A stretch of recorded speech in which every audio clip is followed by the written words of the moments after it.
أعوذ بالله من الشيطان الرجيم. بسم الله الرحمن الرحيم.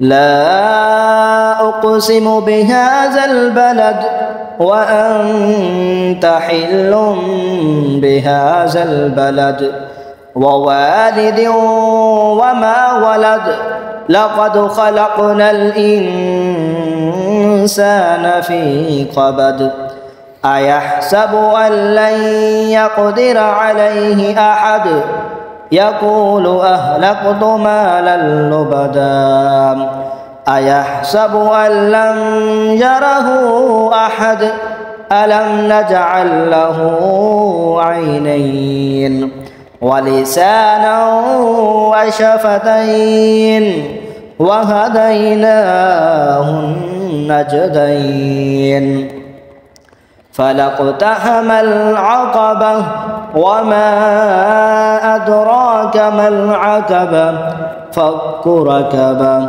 أو إطعام في يوم ذي مسغبة يتيما ذا مقربة أو مسكينا ذا متربة ثم كان من الذين آمنوا وتواصوا بالصبر